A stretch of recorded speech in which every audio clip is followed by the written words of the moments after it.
Bugun yurtimizda faoliyat olib borayotgan tadbirkorlik subyektlari uchun yaratilayotgan qulay sharoit, ishbilarmonlik muhiti albatta sohada o'ziga xos rivojlanish uchun muhim asos bo'lmoqda. Jumladan 2026-yilda soliq siyosatidagi o'zgarishlar aholi iste'moli va tadbirkorlik muhitida sezilarli ta'sir ko'rsatilishi kutilmoqda. Aksiyazlarning oshishi sog'lom turmush tarzini rag'batlantirishga qaratilgan bo'lsa, kichik biznes uchun yengilliklar ularning bozordagi raqobatbardoshligini oshirishga xizmat qiladi. Farg'onada soliq mas'ullari bilan bo'lib o'tgan tadbir tafsiloti bilan dasturimizni davom ettiramiz. 2026-yil 1-yanvardan soliq qonunchiligiga kiritilgan yangiliklarni tadbirkorlik subyektlari hamda keng jamoatchilikka yetkazish maqsadida Farg'ona shahrida ko'rgazmali seminar tashkil etildi. Farg'ona viloyat soliq boshqarmasi hamda soliq qo'mitasi mas'ul xodimlari ishtirokida soliq kodeksiga va byudjet kodeksiga kiritilgan asosiy o'zgartirishlar bo'yicha tushuntirishlar berish amalga oshirilmoqda. Xususan O'zbekiston Respublikasi Prezidentini o'sha 2025-yil avgust oyidagi tadbirkorlar bilan 5-ochiq muloqotida ko'tarilgan masalalar yuzasidan soliq kodeksiga bir qator o'zgartirishlar kiritilgan. Ayni shu o'zgartirishlarda mazmun mohiyati tadbirkorlarga faoliyatiga qanday ta'sir ko'rsatishi va buning natijasida tadbirkorlik subyektlarida qancha resurs mablag'lari qolish yuzasidan shu soliq qo'mitasi mas'ul xodimlari tomonidan tushuntirish ishlari amalga oshirilyapti.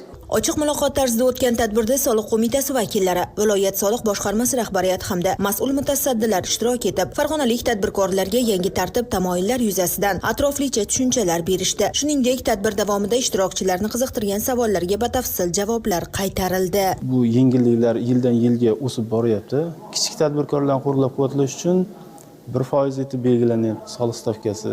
Tadbir davomida shu tadbirkorlarni yana qo'llab-quvvatlash maqsadida tadbirkorlar tomonidan berilgan takliflar soliq organlari xodimlari tomonidan qabul qilindi. Uni yuqori turuvchi organlarga taklif sifatida kiritish belgilab berildi. Seminarda 2026-yilga mo'ljallangan soliq siyosatining ustuvor yo'nalishlari hamda soliq ma'muriyatchiligini takomillashtirishga qaratilgan o'zgarishlar 4 yo'nalish kesimida muhokama qilindi. Xususan, prezident va tadbirkorlar ishtirokida o'tkazilgan 5-ochiq muloqotda ilgari surilgan takliflarni amaliyotga joriy etish, 2026-yil soliq siyosatining asosiy yo'nalishlari, tadbirkorlik subyektlariga soliq imtiyozlari va qo'shimcha yengilliklar taqdim etish, shuningdek, naqdsiz hisob-kitoblarni keng joriy etish va yashirin iqtisodiyot ulushini qisqartirish bo'yicha kiritilgan yangiliklarga alohida e'tibor qaratildi. Tadbirkorlar uchun foydali bo'ldi.